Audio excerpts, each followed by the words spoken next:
a minute left, give or take.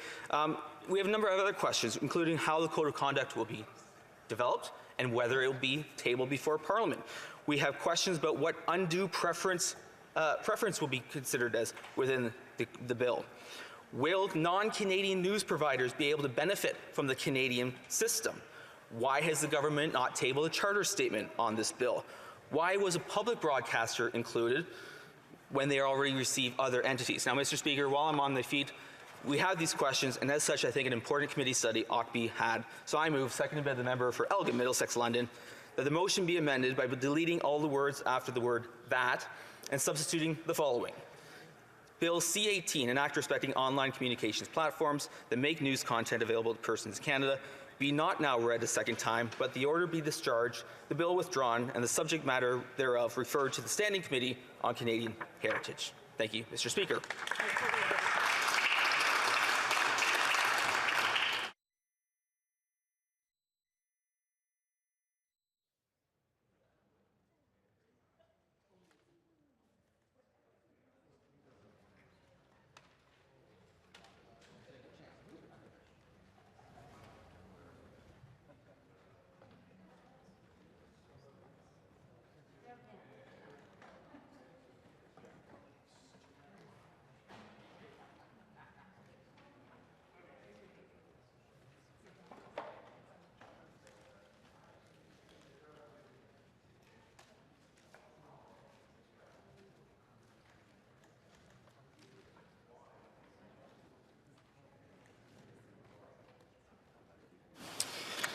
Mr. Nader, seconded by Ms. Vecchio, moves the following amendment, that the motion be amended by deleting all the words after the word that and substituting the following. Bill C-18, an act respecting online communications platforms that make news content available to persons in Canada, be now not read a second time, but that the order be discharged, the bill withdrawn, and the subject matter thereof referred to the Standing Committee on Canadian Heritage.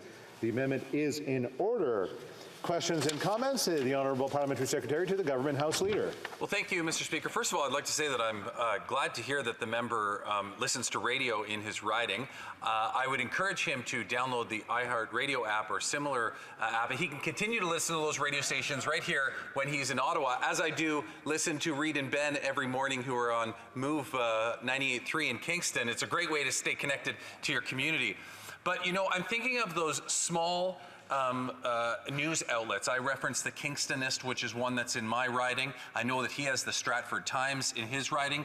These are small news organizations that don't have the ability to compete against the distributive networks of Facebook and Google. They need supports, and what this bill does is it creates the framework for those discussions to happen between those big distributors of the content, Facebook, Google, and those smaller independent organizations, such as the Stratford Times. I'm wondering if he can comment on why he would want to basically eliminate and send or reject the bill and send the content to committee through his amendment, as opposed to moving forward on this so that we can put together a good framework to allow these discussions to happen so that the Stratford Times can benefit. Well, while we're talking about our favorite apps, don't forget TuneIn Radio, so you can listen to radios like CJLS in Yarmouth, Nova Scotia. The Honourable Member for Perth Wellington. Thank you, Mr. Speaker, and I thank the member opposite. And I do have the app on my phone, and I do stay in touch with my local stations when I'm here in Ottawa. And I will say that when I did spend time in Kingston, I served a year there in university, not in another institution that's in that great town, but I did read the Kingston Whig Standard when it was there. But the question he asked about why we would send this bill to committee and have the subject matter reviewed by the committee. Well, it's exactly for the question he asked, so we can hear from the small community newspapers, the ones that what we're hearing from now in Australia aren't being able to access the benefits of the Australian model, which is being sent here. You know, there's been mentioned that in the bill that the rules of the Competition Act would be set aside to allow for collective bargaining, but we have no clarification on how that works. So we want to have this go to committee. We want to see the subject matter go to committee quickly so that we can have those discussions with local newspapers, whether they're from Kingston or Perth Wellington or Chatham, Kent, Leamington, Mr. Speaker. We want to hear those voices, and I think those voices must be heard. Thank you, Mr. Speaker. Question et commentaires, questions and comments. L'honorable député de C'est la deuxième fois aujourd'hui que je la... Second time today that I've missed it. Abitibi, Bay James, Nunavik, EU. Monsieur le Président, Thank you, Mr. Speaker. que le C-18, là, il permet... To say that for us, C-18 says in black and white the rules that different actors in the media scene need to obey in order to ensure quality for all. We know full well that financial assistance is required immediately from the government for certain media outlets. I would like my honorable colleague to tell me what he thinks and why he may disagree with this. The honorable member for Perth Wellington. Thank you very much, Mr. Speaker, and I'd like to thank the honorable member for Abitibi, Bay James, Nunavik, EU for her question. We know full well that newspapers, social media networks, or other networks have problems. They're not able to gain sufficient advertising revenues. They're losing in the face of Meta, Facebook, Google, other web giants. And that's a concern for every Canadian that is seeing the value of local journalism for all Canadians. We must have the capacity to protect the stories of our country. The government must act. In my opinion, it is a good idea to be sure that the content of this bill is subject to scrutiny by the Standing Committee on Canadian Heritage. Parliamentary questions and comments. The honourable member for Vancouver East. Thank you very much, Mr. Speaker. I was listening to the speech from the member, and it was perplexing to me to hear him suggest that the matter should actually be, the bill should be withdrawn and for the committee, the Heritage Committee, to study the matter. In fact, if this bill is past second reading, it would be referred to committee, and we would be able to call up witnesses and to ask questions pertaining to the bill. So it is perplexing to me why he would actually want to effectively kill the bill with his amendment. The NDP supports the notion that, and has been calling for the government to equalize the web giants with especially small local media outlets. And this bill is a good start. And so why would the member want to kill the bill if you really truly want to have a discussion about it and have witnesses present to this issue? The honourable member for Perth Wellington. Well, I guess, Mr. Speaker, first of all, I thank the member from Vancouver East for her question. I think the preference of our side would have been that we would have been able to draft our own piece of legislation had we been in government, but that wasn't the case. So the next best scenario is this type of amendment. As the member will know or ought to know, she's been in the House for a long time, there are very few amendments that are acceptable at second reading debate. This particular amendment is one of the few that is permissible, and that's the one we've entertained using. This would provide the subject matter to go to the Standing Committee on Canadian Heritage and make suggestions and make a report back to the House of Commons. The Government of Canada can then use that advice, use those suggestions that all parties can contribute to, and listen to witnesses of which we have a massive list being developed who want to have an input on this bill, both positive, negative, and with clear ideas for suggestions to improve or change or rewrite entirely this bill. Thank you, Mr. Speaker. Questions and comments. Question commentaire. The honourable member for Sarnia-Lambton. Thank you, Mr. Speaker, and I'd like to thank the honourable member for a great speech and for the amendment that he brought, because, you know, I did have concerns about C-18, especially when we heard the parliamentary secretary talk about how, you know, there wouldn't be any discrimination. Well, in every other media policy that this government has brought, there has been discrimination along the political spectrum, and as the member correctly pointed out, small and medium-sized news outlets. And so I'd like to hear his comments on that. Okay, good. Yep. The honourable member for Perth Wellington. Well, thank you, Mr. Speaker, and I thank the member from Sarnia-Lambton for her question. And you know, and I want to go on a bit of a different point that she raised. You know, kind of where the government puts its priorities and where other members put their priorities. We just heard the member from Vancouver East railing their support of this bill, but that member, the member for Vancouver East herself, spent $17,000 on Facebook ads. So the member from Vancouver East is talking about, needing a level playing field between major web giants and local newspapers, but that member herself spent $17,000. So Madam Speaker, or Mr. Speaker, as parliamentarians, we need to look ourselves in the eye and decide what we want to do to promote whether government advertising should be focused on traditional local media rather than major web giants. Give me the list. There we go. Statements by members. Déclaration de député. The honourable member for Kingston and the Islands. Thank you, Mr. Speaker. I rise today to recognize Jamshed Hassan, better known as Jimmy, an individual from my riding of Kingston and the Islands. Jimmy is a local restaurateur who routinely goes above and beyond when it comes to giving back to our community by continually giving to those in need. Last year, he worked on Project Red Nose, which partnershipped with local organizations such as Martha's Table and Lunch by George to host dinners for hundreds of people on celebratory days like Thanksgiving.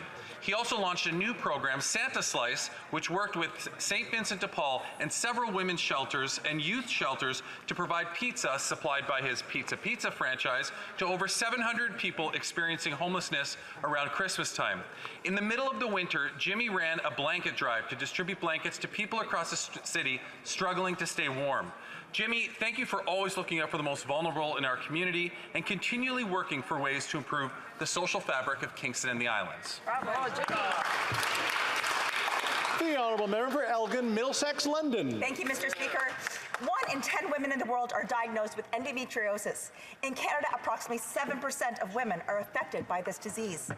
Endometriosis, a chronic inflammatory disease, tends to go unnoticed in most women. In Canada, individuals with endometriosis often experience a diagnosis delay of more than 5 years. This is 5 years of physical, emotional, and mental pain that negatively affects the day-to-day lives of many women living in Canada. This is unacceptable, Mr. Speaker. Women have suffered long enough. We must commit to providing the necessary resources and funds that will support research and advancement in the field. The Government of Canada recently announced more than $3.5 million in funding for reproductive health information. Mr. Speaker, endometriosis continues to be widely underfunded. We need the resources to support research and ensure women do not have to wait 5 years for a diagnosis. The government must see this as a priority and commit the necessary funds. Supporting endometriosis research is important for our sisters, our daughters, our mothers, and our friends. Thank you, Mr. Speaker. The honourable member for Ottawa West, Nepean. Mr. Speaker, Sunday, May 1st marked First Responders Day, a day where we reflect on the selfless contributions of countless women and men in the fulfillment of their duties. Today, I would like to draw the attention of the House to the often unsung heroes of Ottawa, the members of the Ottawa Fire Service, whose unrelenting work keeps us safe every day. In particular, I congratulate my constituent, John Sobey, a decorated fire captain who just retired after 42 years of service, 32 with the Ottawa and Gloucester Fire Service and 10 years in the Canadian Armed Forces. John also served as a union leader and advocated for the recognition of fallen firefighters. John Sobey truly epitomizes what we mean when we call first responders heroes. With that, I ask the members of this House to join me in commending all first responders across the nation. Thank you, Mr. Speaker.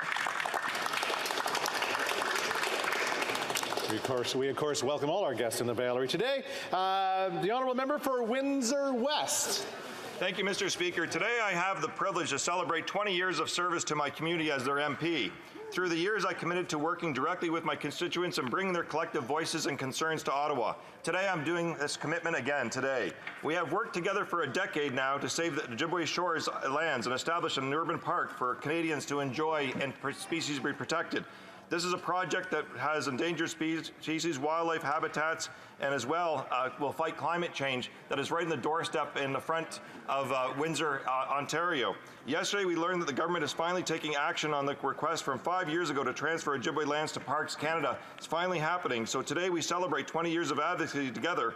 On behalf of the residents of Windsor West, I respectfully call on parliamentarians to support my bill C-248 and start making this park a reality. Consider it an anniversary gift. And Mr. Speaker, if I conclude by saying thank you to my partner, Terry Chow, my son, Wade, Wade, and my daughter Alex, who graduated yesterday. Thank you for 20 years of blessed support. Happy anniversary. The Honourable Member, l'honorable député de Gatineau. The Honourable Member for Gatineau. Thank you very much, Mr. Speaker. I'm pleased to rise today to recognise the appointment of Mr. Gaston Cloutier, General Manager of the Gatineau-Ottawa Executive Airport, to the prestigious Member Emeritus Award from the Association Québécoise du Transport Aérien. With his rich experience in the aviation industry, Mr. Cloutier has positioned our airport to become an attractive site that serves as an economic lever for Gatineau. Our government has committed to making important investments in this airport, Mr. Speaker. It is with a sense of accomplishment that Mr. Cloutier will be retiring on the 1st of October after 10 years at the helm of the Gatineau-Ottawa Executive Airport and a distinguished career in the Canadian Armed Forces. Mr. Cloutier, thank you for your valuable contribution to the development of our beautiful region, and I wish you all the best. And the House wishes you all the best in your second retirement. Thank you, Mr. Speaker. The Honourable Member for Cumberland-Colchester. Mr. Speaker, yesterday I had the heart-wrenching opportunity to hear the story of Stephen Macdougall. Stephen was a 45-year-old man who was a proud father, a significant contributor to his community, and a tremendous athlete. He was also a twin brother, a son, an uncle, and a husband. Sadly, almost a year ago, Stephen Macdougall died after receiving a vaccine for COVID-19. As a parliamentarian, a physician who worked on a COVID-19 unit, and a Canadian, we have a responsibility to understand the adverse events related to this new group of vaccinations. We need to understand the data as it pertains to Canada, the world, and short and long-term safety. Since over 11.5 billion doses have been given worldwide and the data has been collected, now is the time for all of us in this House to act. The data needs to be properly analyzed so we can present this scientific information to Canadians to enable them to make informed choices and to give informed consent going forward. Thank you, Mr. Speaker. The Honourable Member for Halifax West. Monsieur le Président, merci. Mr. Speaker, thank you. Inaugural Standing Committee on Science and Research that just concluded its first ever study on science in Canada. I have the privilege of hearing from many of our brilliant minds. On Tuesday, I hosted two such researchers, Dr. Lachlan McKinnon and Dr. Stephanie Colombo, as part of Science Meets Parliament, a nonpartisan initiative to strengthen the connections between Canada's scientific and political communities. These two represent the diversity and depth of talent that we have here. I hate to cut off the member, but we're having translation problems, I believe. Problème de traduction. Okay, I'm going to keep speaking in English, and I hope that the translation pops up. Testing, hello, tout est bien. Okay, I hate to have done that, so I'm going to allow the member to back up and start again. The Honourable Member for Halifax West. Merci, Monsieur le Président. Thank you, Mr. Speaker. Of our inaugural Standing Committee on Science and Research that just concluded its first ever study on science in Canada, I have the privilege of hearing from many of our brilliant minds. On Tuesday, I hosted two such researchers, Dr. Lachlan McKinnon and Dr. Stephanie Colombo, as part of Science Meets Parliament, a nonpartisan initiative to strengthen the connections between Canada's scientific and political communities. Ces deux représentent la These two represent the diversity and depth of talent we have here. Both are Tier 2 Canada research chairs, Stephanie in aquaculture nutrition at Dalhousie and Lachlan in post-industrial communities at Cape Breton University. Je veux remercier le... I would like to thank the Canadian Science Policy Centre and the Chief Science Advisor for bringing scientists and parliamentarians together and fostering mutual understanding between them. The Honourable Member for Willowdale. Mr. Speaker, 2 months after Putin's full-scale invasion of Ukraine, estimates suggest over 2,100 Russian missiles have rained down on Ukraine, displacing 12 million, damaging over 200 healthcare facilities, and destroying 200 heritage sites throughout the country. While visiting Irpin, Bucha, and Borodyanka last week, I witnessed firsthand the mass atrocities and unspeakable crimes Russia has visited upon Ukraine.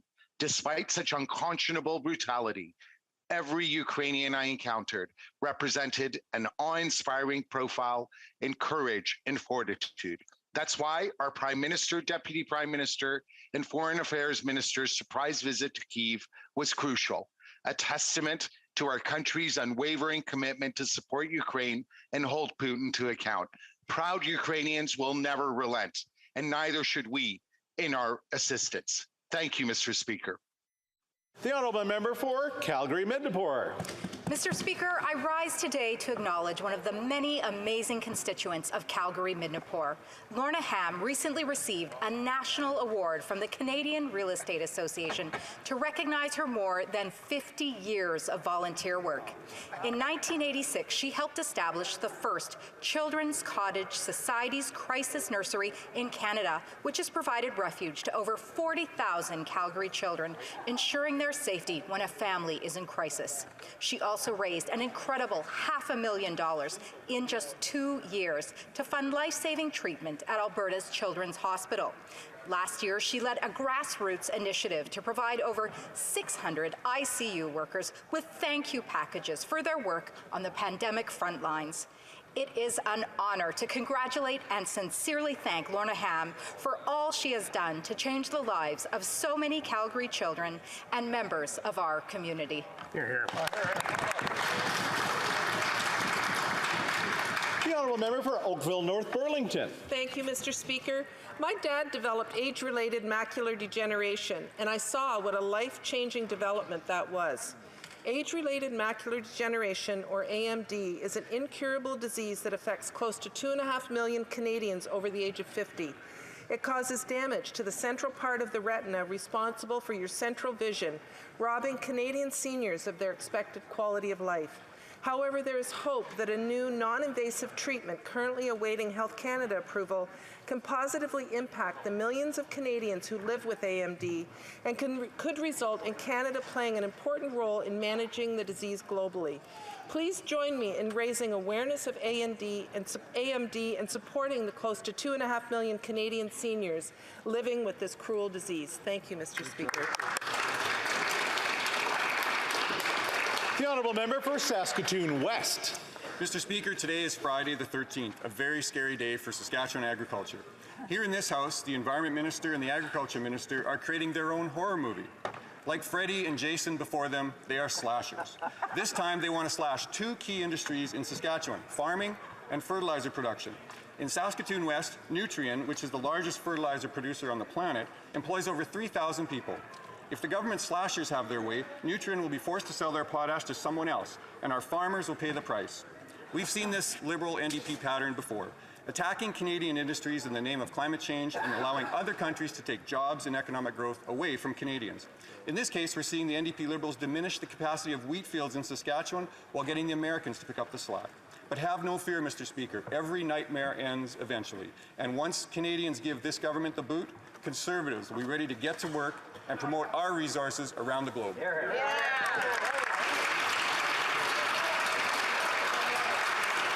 The honourable member for Perth Wellington.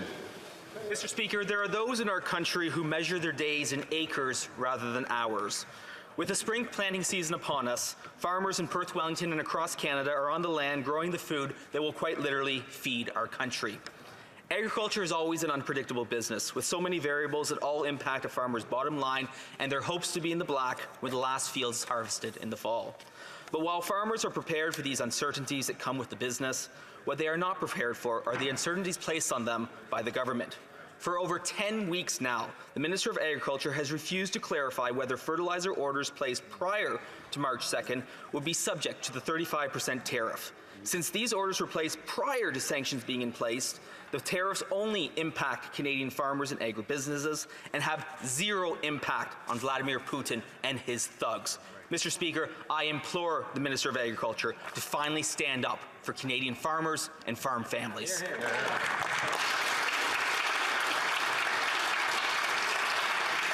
The honourable member for Scarborough Centre. Thank you, Mr. Speaker. Mr. Speaker, it's Nursing Week in Canada, and I would like to recognize one of the many outstanding nurses in my riding.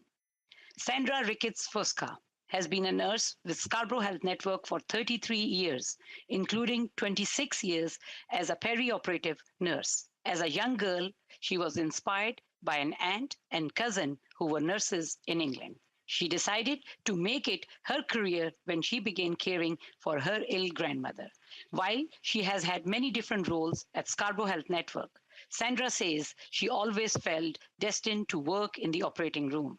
Throughout the COVID-19 pandemic, Sandra said she enjoyed the camaraderie, professionalism, and quality of care provided by the staff. During the pandemic, she said she has seen what true teamwork is. Thank you, Sandra, for being part of the Scarborough Health Network team and for your dedication to your patients and our community. Happy Nursing Week. The Honourable Member for Nanaimo Ladysmith. Mr. Speaker, many constituents in Nanaimo Ladysmith are gravely concerned about increasing freighters polluting ecologically sensitive waters off the coast of BC's southern Gulf Islands. Our coasts are being used as overflow industrial parking lots for the Port of Vancouver, and marine life is suffering. Orcas, salmon, and sea lions do not mix with freighters. These eyesores impact local businesses, tourism, the fishing industry, and much more. To make matters worse, these anchorages were established without free, prior, or informed consent of the Coast Salish First Nations. Constituents and grassroots organizations, such as Gabrielans Against Freighter Anchorages, have brought concerns to this Liberal government, but the response has been dismal. The NDP has been pushing for real solutions for over a decade. Enough is enough. Liberals must put words into action and prohibit freighters from anchoring in these waters. Hear, hear. The Honourable Member for Berthier-Mesquite-Angers. Mr. Speaker, for some time now we have been witnessing far too frequently disgraceful incidents of intimidation of both elected representatives and journalists, allusions, disagreements, rising tones, and sometimes inappropriate innuendo are part of the political game, and there can be misbehaviour, which is normal. As many issues arouse many passions, but threats and intimidation have no place in democratic debate. Journalists being humiliated and defamed on social networks is unacceptable. We cannot accept elected representatives being pushed around, thrown rocks, or threatened. We can't accept that. Of course, we are going to make people angry. Of course, people are going to disagree.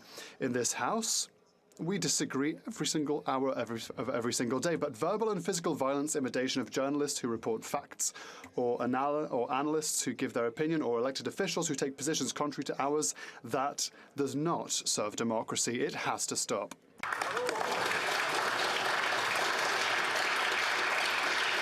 The Honourable Member for New Brunswick Southwest. Mr. Speaker, Campobello is the unique Canadian island in my riding without direct access to mainland New Brunswick. Instead, islanders must drive 1 hour to the state of Maine, check in at 2 border points to access their country. A ferry is needed to end Campobello's second-class status, so its residents have a domestic route to other parts of Canada, just like every other Canadian citizen. I researched the public accounts and discovered the federal government provides $30 million annually to fund ferry service to remote communities within British Columbia. For the past 2 years, Ottawa rightly labeled Campobello a remote community. It is past time the federal government's ferry support program is extended to New Brunswick, so travel mobility rights on Campobello are recognized and supported by the Government of Canada. It's a matter of fairness, Mr. Speaker. Thank you. Exactly. The Honourable Member for Mississauga Lakeshore. Mr. Speaker, I rise to thank Patricia and Wayne Anderson and the team behind the Mississauga Waterfront Festival for their extraordinary contributions to the beautiful community of Port Credits in our riding of Mississauga Lakeshore. For over 25 years, the Mississauga Waterfront Festival has been one of the city's largest and most popular outdoor festivals. Attracting thousands of people each year, it gave our community a reason to look forward to the beginning of summer, and it became a destination for families, neighbours and visitors alike, offering something memorable to everyone. Through the Sponsor a Child program, the organizers help to support families in the community by making the festival accessible. And over the years, this amazing team had an impact well beyond the event itself. This year, as we bid goodbye to the Mississauga Waterfront Festival, we celebrate the wonderful memories they created for us. My heartfelt appreciation to Pat, Wayne, and everyone who helped make the Mississauga Waterfront Festival the best summer event in Port Credit. Thank you, Mr. Speaker.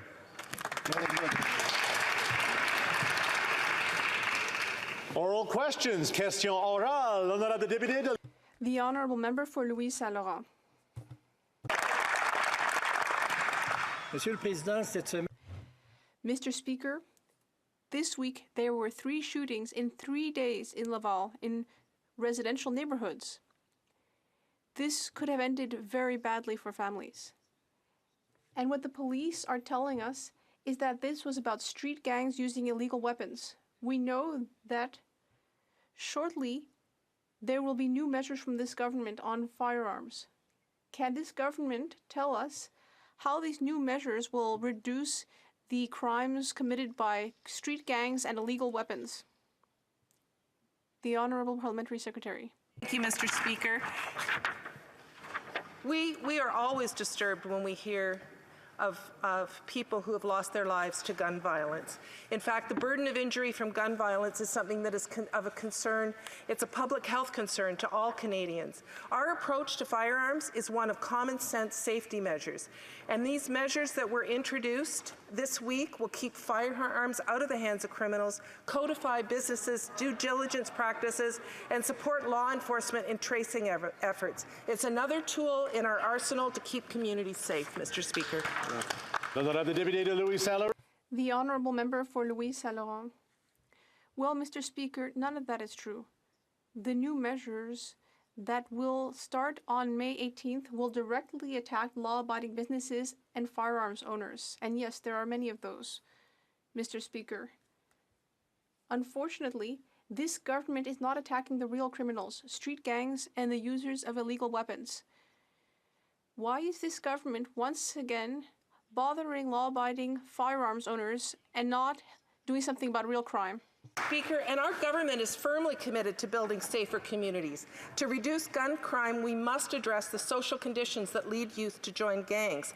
That's why we're working closely with municipalities in Quebec and across the country and Indigenous communities to provide $250 million over 5 years to bolster gang prevention and intervention program.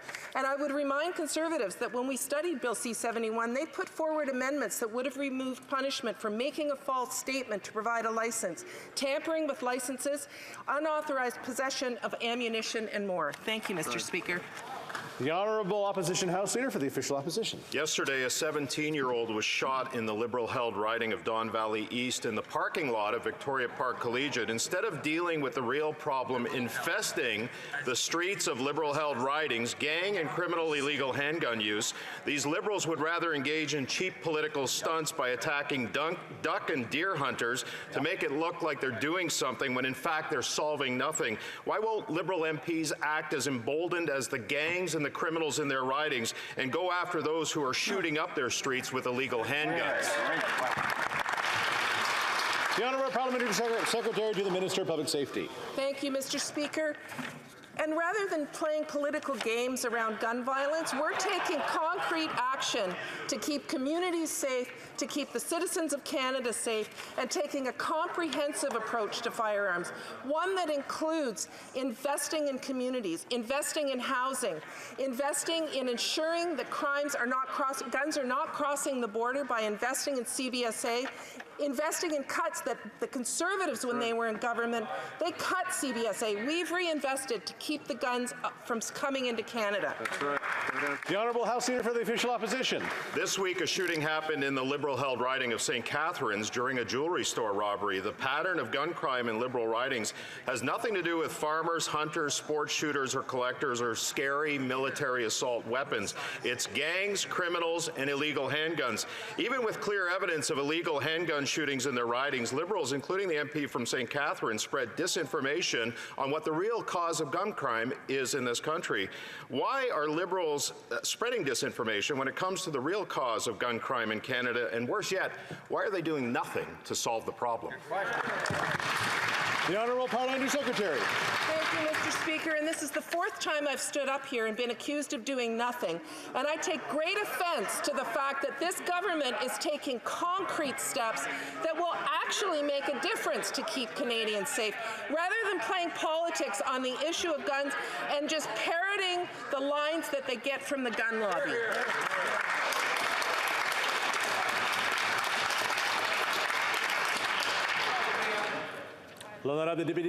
The Honourable Member for Louis-Saint-Laurent.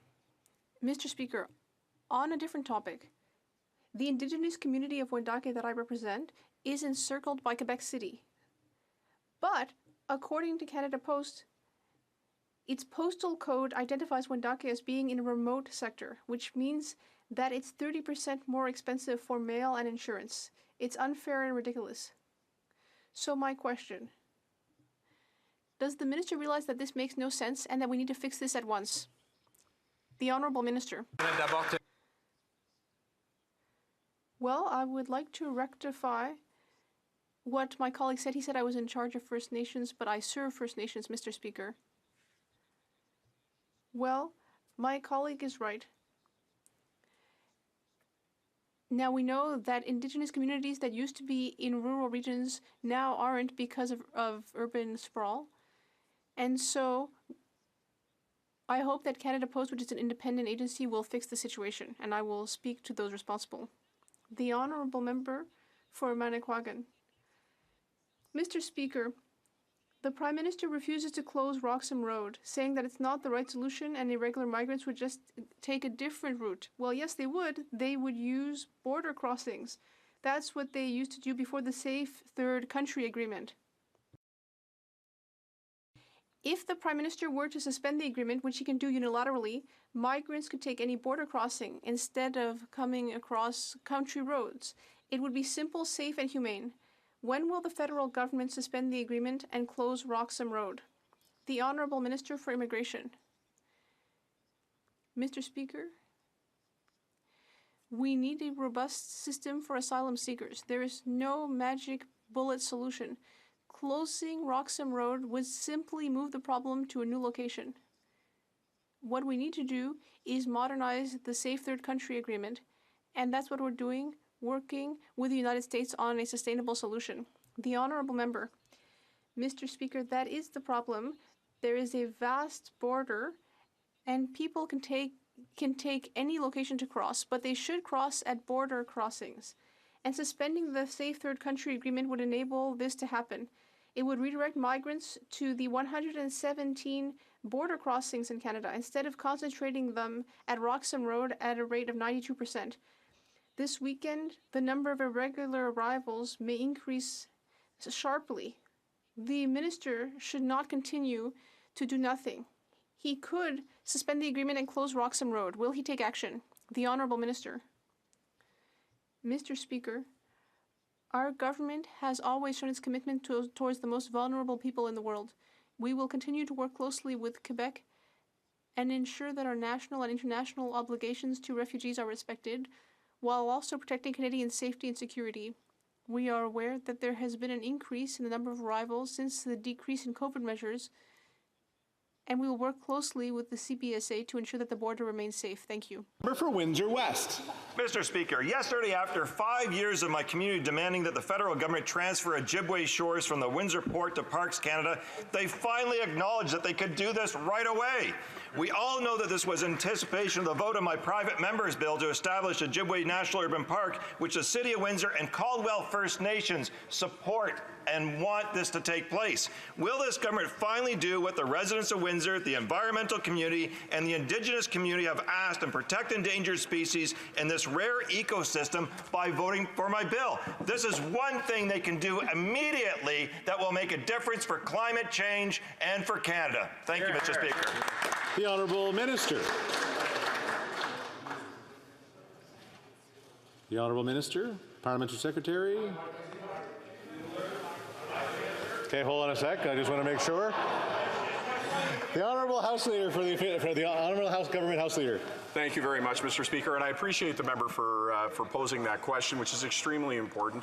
Obviously, everything that we can do to take action on climate change and to work with the member on this important issue, absolutely we will move forward with in looking at this national park. Thank you. The Honourable Member for Courtenay Alberni. Mr. Speaker, every day 20 Canadians die from toxic drug poisoning. Every day 20 families get this devastating news.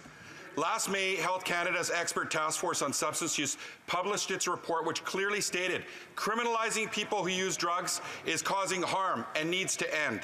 The government has ignored its own experts now for over a year, while thousands of Canadians have died. My question is simple. How many Canadians need to die before this government will listen to its own experts and support a health-based approach to substance use? Hear, hear. The Honourable Minister of Addictions and Mental Health and Addictions. Thank you, Mr. Speaker, and I thank the member for the question and for his ongoing advocacy on this and the conversation that has been raised with his private member's bill. This is all very important conversations in this country. We recognize that problematic substance use is a health issue, and we too want to move it from the criminal justice system to the health systems, and we are doing everything we can to invest in safe consumption sites, safer supply, and all of the alternatives that will eventually stop this terrible tragedy in Canada. Central Okanagan, Similkameen Nicola. The Liberals make big promises on housing affordability, but the changes in their budget law on GST and assignment of sale make a terrible situation even worse. Now, the GST is already charged by the builder of a duplex or fourplex, but under these changes, if the purchaser of the units then sells one to a family, that family must pay the GST to the government again. Can this tax and spend Prime Minister please explain to this House how taxing families more and raising the cost of housing helps anyone but him? L'Honorable Secrétaire Parlementaire au Ministre du Logement. Merci. Thank you, Mr. President, and I thank the member for his question because it gives me opportunity again to talk about our housing measures that this party has voted against, several times. So in the budget 2022, we're making a lot of measures to help access a new house, build more affordable housing. So I hope this time around, members will support the measures that we're presenting in this government. The Honourable Member for Central Okanagan, Similkameen Nicola. Raising the cost of housing, this member has nothing to say about that. I guess the truth hurts, Mr. Speaker. Let me say what's truly cruel, though, is when Liberals propose, here's a shiny new first-time home buyer savings account, and young families with dreams of home ownership actually believe them. But what they don't say is that it will take 5 years to max out at $40,000 if they have the money to save. Even then, they must qualify under the Liberal stress test. What will the Minister of Housing do when those few but earnest millennials open up the account, save $40,000, and then are bounced by the stress test? Will he at least send them a "we're sorry" card? L'Honorable Secrétaire Parlementaire. Merci, Monsieur le Président. Je remercie mon collègue. Thank you, Mr. Speaker. I'd like to thank my colleague for his question. Well, I have those deductions for my own children. The Conservatives are always talking about buying a first property, and that is important, but they never talk about social housing. They never talk about affordability. People need to be able to buy a house, yes, but we also need to focus on renters' rights and on people's right to have a roof over their heads. It's about housing, not just access to property. We absolutely are talking about affordability, and I'll tell the member that the average price home in the GTA reached $1.25 million last month. That means an average home buyer needs to have an income of $223,000 just to afford one of those houses. Families don't make that kind of money. Is the minister proud of creating a class of permanent renters because this government's lack of action on the housing affordability that she's talking about?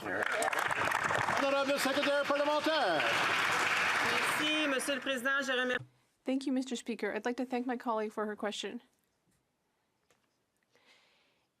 Yes, we don't only have to work on access to property, but also on renters' rights. We see that there are renovictions. We see units that are not currently accessible. We need to ensure that people can both buy and rent affordably throughout the country, and that's what we put in the budget. Concrete measures to help Canadians have a roof over their head. Hill. The minister is living in fantasy land. I'll repeat that. An average house in the GTA is $1.25 million. Shame. The minimum required down payment for that house is $250,000. You know what the average income for an average family is in the GTA? Well, it was almost $94,000 the last time we checked. So when will the minister join us in the real world instead of fantasy land and admit that under this government's leadership, we are in a housing crisis? The Honourable Parliamentary Secretary. Thank you, Mr. Speaker. I'd like to thank my colleague for her question once again. Well, I live in Canada and not in Fantasyland. And I can tell my colleague that we need to work not only on access to property, not only on increasing the number of housing units, but we also need to ensure that we are focusing on owners' and renters' rights. And the National Housing Strategy is working on several levels. I hope the Conservative Party for once will vote with us on this. Kelowna Lake Country. Mr. Speaker, the Minister for Housing continues to insist that his programs are keeping up with rising home prices. But in Kelowna Lake Country, in just the first 2 months of this year, the average price of a single-family home increased by $92,500. That's more than $10,000 a week. Wow. I was speaking to a 15-year-old from my riding who said the dream of home ownership is only a dream. Will the minister finally admit that his failing housing policies are absolutely not working? Good question. Good question. That's a good question. The Secretary Parlementaire. Merci, Monsieur le Président. Je remercie ma collègue. Thank you, Mr. Speaker. I'd like to thank my colleague for the question. And that gives me another opportunity to speak about some measures in Budget 2022. For example, an annual tax on property that belongs to non-residents and non-Canadians. There is also a 2-year ban on property purchases by foreign investors. Mr. Speaker, we need to do something about this issue. We need to ensure that Canadians can buy houses if they wish, and also to ensure that they have a roof over their heads. Aldergrove. Mr. Speaker, the cities in Metro Vancouver need 25,000 new houses every year just to keep up with population growth projections, but we're building only 20,000 new homes. Now, this supply and demand imbalance is hurting a lot of Canadian families who just want a safe home and some financial security. Clearly, this government's housing policies of the last 6 years have not been working. Why should Canadians have any confidence in their newest set of promises? Good question. Honourable Parliamentary Secretary. Monsieur le Président, Mr. Speaker, we are aware that the current crisis that we're experiencing throughout the country, in every riding throughout the country, there's no silver bullet, but there are concrete measures that we've taken in this budget. And yet, on each occasion, the Conservatives have voted against it. It's possible to speak out of both sides of your mouth, but, Mr. Speaker, there are concrete measures in this budget to help people find housing and buy property. The Honourable Member for Rivière-du-Nord. Mr. Speaker, there was a shooting and one person died in Laval on Saturday, and on Tuesday in Laval, a man was shot in front of children. In Montreal, on Wednesday, a man with ties to the Hells Angels was shot. There is a gang war in Quebec. Everything we see on the news seems to be shootings. Where are the images of arms, of weapons seizures, arrests, gang members at the courthouse? Where is the federal government at a time when there have never been so many illegal weapons in the streets of Montreal? L'honorable Secretary Parlementaire. The Honourable Parliamentary Secretary to the Minister of Public Safety. And I thank the Honourable Member for his question, and it obviously is an issue, and that's why we've been taking action on this. And I've had the pleasure of working with his colleague on the Public Safety Committee to table a report on guns and gangs, which included a comprehensive approach, which is what our government is taking. We're investing in communities to reduce gun crime. We're working closely with municipalities like Laval to provide funding over 5 years to bolster bolster gang prevention and intervention programming, and we're investing in CBSA to stop firearms from crossing at the border. Thank you, Mr. Speaker. The Honourable Member for Rivière-du-Nord. Well, all right, let's talk about the federal government's efforts at the border. In mid-April last year, there were 21 shootings in Montreal as of that date, and this year, 44, more than double, Mr. Speaker. Meanwhile, RCMP officers are at the border not to fight weapons smuggling, not to do something about organized crime, no, to do something about the irregular arrivals at Roxham Road. Does the Minister agree that the RCMP would be much more helpful if it were fighting weapons smuggling than as it is trying to compensate for the incompetence of the federal government? The Honourable Parliamentary Secretary. Mr. Speaker, I'd like to say that I fully agree that firearms violence has become a real crisis in Quebec and throughout Canada. I was with our Minister of Public Safety this week for an announcement on, indeed, firearms control in Canada. We are taking concrete measures to move this issue forward. Mr. Speaker. Quelqu'un a leur micro allumé. I think somebody has their microphone on. I think it was Ms. Wagenthal. I'm not too sure. Just make sure everybody's microphones are turned off. If we've learned anything over the last number of months, we should learn to keep our microphones off and our cameras if we're not doing that. L'honorable député. L'honorable secrétaire parlementaire. Just in conclusion, I hope the Bloc Québécois will work with us to better manage firearms. Sherwood Park for Saskatchewan. Mr. Speaker, my office is being overrun with correspondence from constituents suffering as a result of passport delays. I recently received a note from Jason, whose son Mason is hoping to travel with his hockey team. Jason asked if he could pay the extra fee to have his passport sooner and was told that he could not as his date of travel was outside of the next 25 days. He was assured he would have it on time. When it didn't arrive on time, he called the number but no one answered. He couldn't leave a message. He called over 150 times in 3 days and still hasn't gotten an answer. So, Mr. Speaker, to the Minister, where is Mason's passport? The Honourable Parliamentary Secretary. Thank you, Mr. Speaker, and I'll thank the member for his question. Mr. Speaker, after 2 long years, Canadians are traveling again, and we're seeing unprecedented volumes across the country of Canadians who wish to have travel documents. And we know that it's both difficult and stressful for them. The Minister has been traveling throughout the country, visiting Service Canada offices and passport centres, speaking to staff who've been working through the weekends, overtime, including hiring 500 new hires over December to prepare in anticipation for this. All wickets are open, and we want to thank all those working so hard to serve Canadians.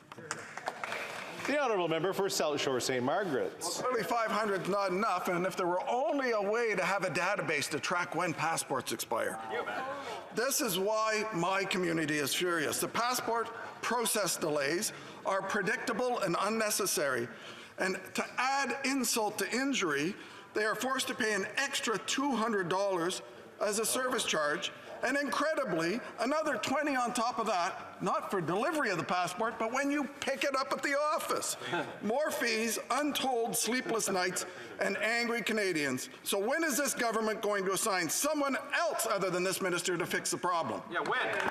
The Honourable Parliamentary Secretary to the Minister of Families, Children and Social Development. Thank you so much, Mr. Speaker, and I thank the member for his question. Not only were additional 500 staff hired in December, but 3 processing centres were opened across the country in anticipation of this demand. In addition to that, Mr. Speaker, over 303 Service Canada centres will accept passport applications. And in addition to that, Mr. Speaker, those who submitted within the appropriate processing times but were delayed do not have to pay for transfer fees or expedited fees and will receive their documents. We are serving Canadians, Mr. Speaker. The Honourable Member for Brandon Souris. Well, Mr. Speaker, my constituent Derek had an opportunity to go to the United States to attend a football camp, so he acted quickly to try and get a passport. When Service Canada called to confirm the information, he, as a high school student and a part-time employee, unfortunately missed their call, and his attempts to call them back over the course of several weeks were unsuccessful. After he was finally able to provide the required documents, the delays ultimately caused Derek to miss the camp. He still doesn't have his passport. When will the Liberals fix this passport backlog? The Honourable Parliamentary Secretary. you, Mr. Speaker. As I mentioned, staff in Service Canada offices are working long hours over weekends and overtime to ensure that Canadians get the service that they need during this unprecedented volume. Nevertheless, I'd also like to mention that ESDC has leveraged additional staff to come in to support our passport service staff. In addition to the 500 new hires and in addition to 564 counters open across the country at 100% service capacity. Thank you. The honourable member for Souris Moose Mountain. Speaker, Canadian travellers returning to Canada are still required to use the ArriveCAN app and disclose their personal data to this government, whether they like it or not. The app asks, where have you been, where are you going, and whether you have any health-related symptoms. Answers could easily be stated to an agent at Customs. We know this government has been using COVID as an excuse to track Canadians' data. And the minister repeatedly claims the app protects Canadians. My question is, how? The Honourable Parliamentary Secretary to the Minister of Public Safety. Well, thank you, Mr. Speaker. We went from a question to a question that included misinformation. So I really am concerned about that. But ArriveCAN is an essential and intuitive tool to protect Canadians. We've streamlined the reopening process. As the honourable member knows, travel is up. It takes only a few minutes for vaccinated travellers to complete. To conflate it with privacy issues is really troubling, Mr. Speaker. The honourable member for Winnipeg Centre. Mr. Speaker, earlier this week, a report confirmed that the RCMP is an organization built on systemic discrimination, perpetuating violence against Indigenous women and girls. The calls for justice provide a path forward to address the misogyny, racism, and violence outlined in the report. But the government is failing to act. Words are not enough. It's been 3 years since the national inquiry into murdered and missing Indigenous women and girls. When will this government finally get serious about saving Indigenous lives and implement the calls for justice? The Honourable Parliamentary Secretary to the Minister of Public Safety. Thank you, Mr. Speaker, and I actually commend the honourable member for her work on this issue, and it's indeed a pleasure to work with her to ensure that all the calls for justice are implemented, in particular when it comes to the RCMP. I want to thank the Canadian Femicide Alliance for their report that they put out reaffirming the gender-based violence within the RCMP. We are calling for accelerated programs with a more autonomous, independent Centre for Harassment Reduction. We are also investing in First Nations policing and taking steps that will ensure that Indigenous women are safe in our country. Thank you, Mr. The honourable member for Churchill-Kawatanuk-Aski. Mr. Speaker, Peguis and communities across Manitoba are being devastated due to unprecedented flooding. Homes destroyed, roads washed out, livelihoods gone, and more rain is in the forecast. This is climate change. Peguis has been pushing for long-term mitigation work for over a decade. The federal government has not lived up to its commitments. There is no time to waste. These investments are about the survival of communities. Instead of patting the pockets of corporate Canada at the infrastructure bank, when will the federal government get serious about climate change mitigation and adaptation infrastructure? It's time to stand up for Peguis. The Honourable Parliamentary Secretary to the Minister of Emergency Preparedness. Thank you very much, Speaker, and I want to thank the member for this very important question. Speaker, the flooding in Peguis First Nation is of great concern, and the health and safety of residents is a top priority for our government. We are in constant communication with Chief Hudson and local partners and taking immediate actions to ensure that Peguis receives the supports required in this emergency situation. In direct response to the community's request, Indigenous Services Canada has activated the Canadian Red Cross, ensuring the evacuation of residents and the provision of mental health and emergency services. We will continue to work with the community to make sure that residents are safe. Thank you. The honourable member for Northwest Territories. Last week, the Yellowknife-based organization Foxy received urgently needed federal funding from the Mental Health Promotion Innovation Fund to continue and expand their culturally safe and northern-focused mental health advocacy. The $1.3 million investment will help them use the arts to focus on cultural identity and to develop social, emotional, and coping skills while processing trauma. Can the Minister of Mental Health and Addictions update the House on how this fund is supporting community-based youth mental health programs across Canada. Thank you, Mr. Speaker. The Honourable Minister of Mental Health and Addictions. Thank you, Mr. Speaker, and I thank the member for the question, but also for his tireless advocacy for his territory and this issue. The Mental Health Promotion Innovation Fund supports community-led solutions to promote mental health and address the root causes of poor mental health and mental illness, especially for Indigenous youth.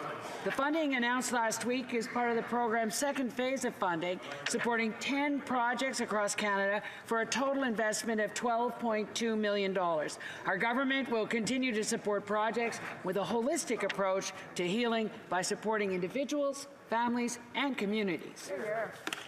River Sturgeon River Parkland. Well, Mr. Speaker, this Liberal government likes to brag about their investments to combat gun violence, but an access to information disclosure reveals a different story. This Liberal government failed to spend $325 million budgeted to combat gun and gang violence.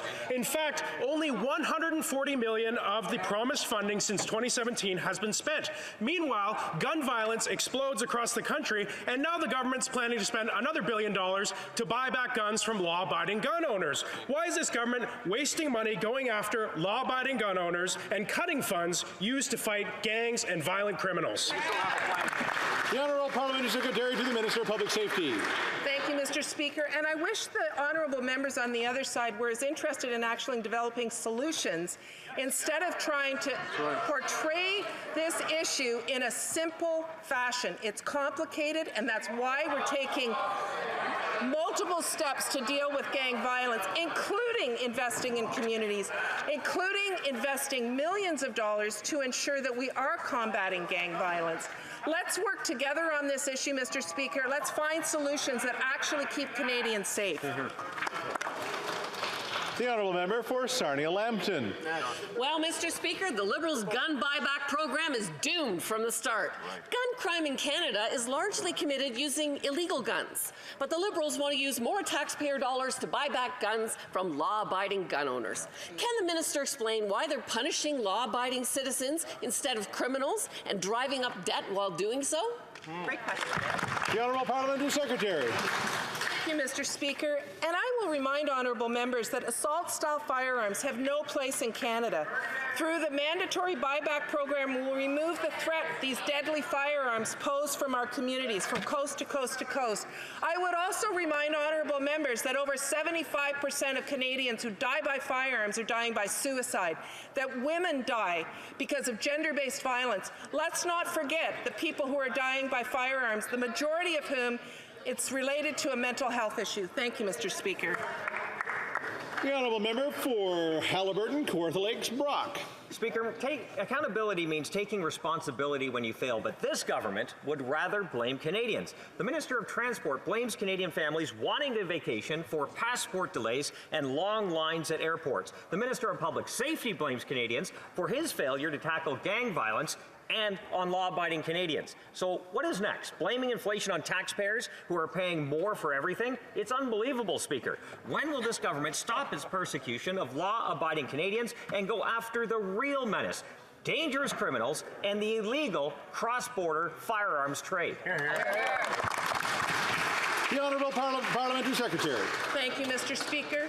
And we are we are acting on illegal trade across the border. In fact, we've invested in CBSA, and I don't have the numbers in front of me, Mr. Speaker, but we have confiscated firearms at the border in unprecedented number. And why are we doing that? Because we've reinvested in CBSA, unlike the Conservatives who actually made cuts to the border in order that we can't, so under their cuts, we could not stop the firearms from coming into the country in the same way that we can now. Thank you, Mr. Speaker. Well, I enjoy lively debates. The Honourable Member for Essex. Speaker, although the legal firearm community isn't surprised, they are once again disappointed by this NDP Liberal government. Their gun registry 2.0 will not impact criminals and gangs responsible for gun violence. 2,300 businesses like Elwood Epps will be forced to hire more folks, yet another administrative burden to do this government's work. Canada has a red tape law. I expect the minister to make the cuts. Why do these businesses have to keep records for 20 years when Canadians only have to keep tax returns for 7 years? That's a good question. The Honourable Parliamentary Secretary to the Minister of Public Safety. Thank you, Mr. Speaker, and I'm happy to respond to that question. You know, businesses kept records about firearms purchases for many, many, many years, for decades, prior to the Harper government coming in and cutting that requirement.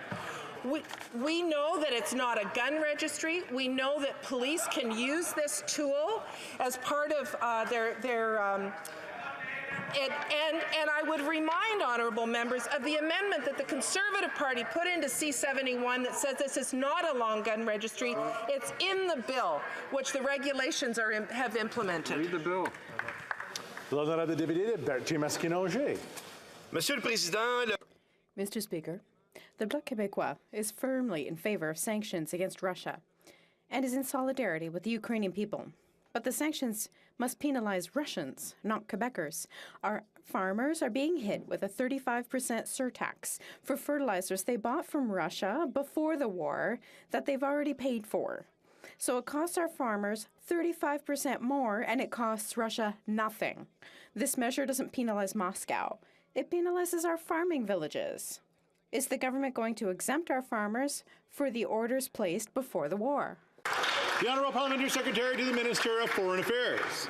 Well, thank you, Mr. Speaker, and through you, I'd like to thank the honourable member for that question. Mr. Speaker, together with our allies, we are ensuring Russia's actions do not go unpunished.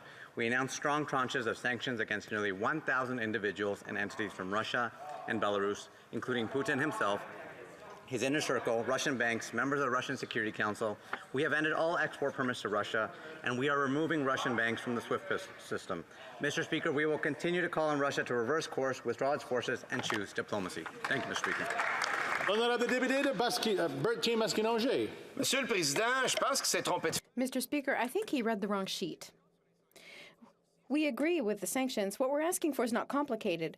We just want an invoice for fertilizer ordered by agricultural producers that dates back to before the war should allow them to be exempted from the surcharge. Farmers stand in solidarity with the Ukrainian people, but they shouldn't be penalized for orders placed before the war when no one imagined that such a horror could take place again in Europe in 2022. Can the government at least tell agricultural producers here and now that they will not have to pay? The Honourable Parliamentary Secretary. Merci beaucoup, Monsieur le Président. Cher, merci. Thank you very much, Mr. Speaker, and I want to thank my colleague for his question. I appreciate the work that he does on the Agriculture Committee. Of course, we're working closely with industry. We have to make sure that we don't give incentives to businesses to continue to deal with businesses that are under Russian control. We want to make sure that farmers get fertilizers at a fair price. We'll continue to work with them to ensure that they get a fair price. For Cumberland Colchester. Mr. Speaker, recently I spent time in Spring Hill. All the businesses had concerns about the state of our economy. They need workers both unskilled and skilled. They need regulatory changes for their products. They need relief from extreme inflation. They need answers, not talking points about the United States or the rest of the world. And they need this government's hand out of their back pocket. Mr. Speaker, how will this government create good policy, not more handouts, and let small businesses flourish? Yeah. Honourable Parliamentary Secretary. Mr. Speaker, we have been there for our small businesses throughout the pandemic, and we continue to be there today. If the member opposite would like examples, let him read the budget. Inside the budget, he'll find that what we are doing is increasing access to one of the lowest small business tax rates in the G7. We have a 9% small business tax rate in this country, and now even more businesses will be able to enjoy and have access to it. And I think that all small businesses appreciate the health of our economy right now. Our economy is doing extraordinarily well at the moment. We have the highest growth in the G7, and our entrepreneurs are thankful for that, Mr. Speaker. The Honourable Member for Edmonton West. Government documents have revealed the Liberals have paid out tens and tens of millions in bonuses to public service executives last year. 89% of executives got bonuses despite the departmental result report showing overall departments missed over half of their targets. No clean drinking water in reserves, bonus. No fix to the Phoenix pay system, bonus. Vital PPE thrown in the trash, bonus. Why is this government so hell-bent on paying taxpayers' money to reward failure? Good question. The Honourable Parliamentary Secretary to the Prime Minister. Mr. Speaker, Canada has, of course, one of the finest public service in the world. We have professionals who have been able to help support Canadians throughout the troubling times that we've had during the pandemic. We're very proud of our public service. Mr. Speaker, of course, we want to make sure that public servants are compensated fairly, and if they, of course, have a compensation system that if they do meet their targets, of course, they're being compensated appropriately, Mr. Speaker. We are very lucky to have such a professional public service. The Honourable Member for Edmonton West. Well, guess what? The same government documents show that regular public service, the non-executives, despite the ones that are doing all the work, only 5% of them got bonuses. Wow. The Liberals paid out millions in bonuses to the government executives who failed to meet over half their goals. Wow. Now, the only other place you could find people getting rewarded so well for such failure is in the Liberal cabinet. So why is the government rewarding so much failure with so much taxpayers' dollars? The Honourable Parliamentary Secretary to the President of the Treasury Board. Mr. Speaker, I'm just trying to understand my honourable colleague who knows many issues regarding Canada's public service. Is he suggesting that we should compensate folks who do not meet their targets? I'm certain that is not what he's suggesting. Mr. Speaker, what we are really talking about is about our fabulous, as I said, public service that has worked very hard, has helped Canadians through very, very tough times, and we are certainly making sure that they are continuing to do the proper work that they do to serve Canadians and serve all of us here. The Honourable Member for Fredericton. Monsieur le Président, du 9 au 15 mai, nous... Mr. Speaker, May 9th to the 15th is National Nurses Week. It's important to recognize and show our gratitude to our self-sacrificing nurses who have spent the last 2 years on the front lines protecting us all. Canadians who work in healthcare have been selfless. They've put themselves and their families at risk, working very long hours, often under difficult conditions, to help people in Canada through the worst of the pandemic. Mr. Speaker, can the Minister of Health tell us more about the vital role that nurses play and how our government is supporting them? L'Honorable Ministre de la Santé. The Honourable Minister of Health. Merci à notre extraordinaire collègue. Thank you, Mr. Speaker, and thank you to our extraordinary colleague for her exceptional work, and thank you to every nurse. Let's celebrate their work this week. Every week is a week where they show extraordinary devotion. I also want to thank the head of the Nurses Union. I had a chance to discuss with the union just a few days ago. I also want to highlight that we want to thank and support the work of nurses. That's why we are creating a Chief Nursing Officer position for Canada. And we're going to increase the loan forgiveness by 50% for people working in underserved areas. Dans ma circonscription, le prix de l'essence a grimpé à plus de $2. In my riding, the price of gas has risen to over $2 a litre. Being in a rural riding, my constituents don't have the option of using transit for work or recreation. Unlike the Prime Minister and his ministers, regular Canadians don't have a driver, and they have to pull out their own wallets when they go to the pump. This government is out of touch with reality. When will the government make changes to make gas more affordable for Canadians? The Parliamentary Secretary to the Associate Minister of Finance. My colleague knows full well that we need to tackle climate change. That's why we put a price on pollution. What's interesting is that the majority of Canadians are receiving more in rebates than they're paying. I would say that the majority of tax on oil and gas belong to the province and not the federal government, and we need to respect their jurisdiction. Member for Chatham, Kent, Leamington. Thank you, Mr. Speaker. There was a failure of the Windsor-Detroit Bridge Authority's Hydro One conduit project. 3 independent engineering firms have confirmed that the failure was due to the lead engineer, SEMA, who was both a design engineer and the bridge consultant.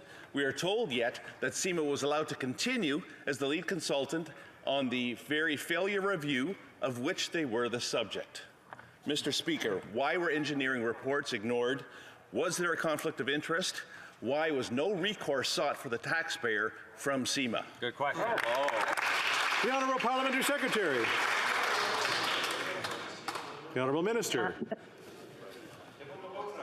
Thank you, Mr. Speaker. I thank my honourable member across the way for this important question, and I will endeavour to have more information and will respond to him in a quick manner. Thank you.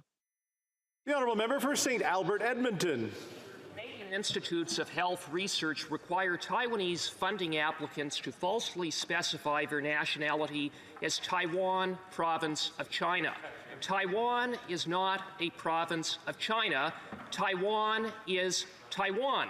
6 months ago, I wrote to the Minister of Health, and 6 months later, this mislabeling continues. Why has the Minister failed to intervene to stop this blatant mislabeling of Taiwan?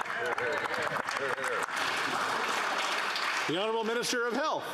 Thank you, Mr. Speaker. I'm very glad to receive this question from a member who is normally less interested in health, but obviously his interest in health will be followed upon, and I look forward to working with him on this particular matter. The Honourable Member for Kitchener-Conestoga. Russia's war of aggression against Ukraine is a stark reminder that there's no room for complacency and that we must work with our allies to advance the cause of global peace and security.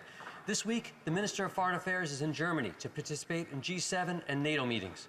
Could the Parliamentary Secretary to the Minister of Foreign Affairs inform this House about our government's work to coordinate efforts across these critical forums? Thank you, Mr. Speaker.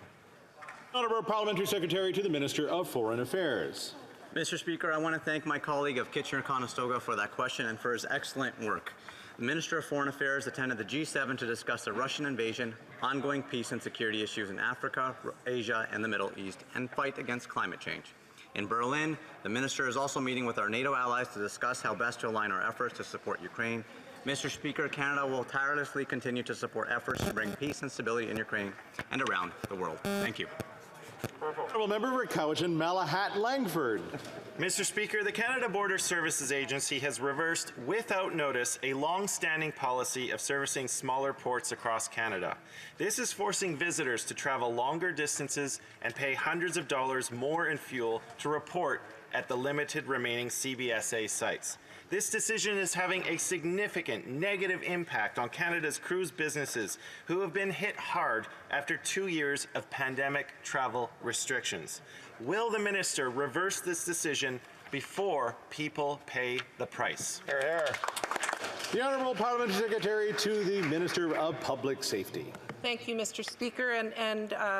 In the moments that I had, I couldn't find the statistics, but I know that the number of border crossings being opened has increased significantly. We are working to ensure that we have the border crossings open, because we do recognize that there are economic impacts when these crossings are closed.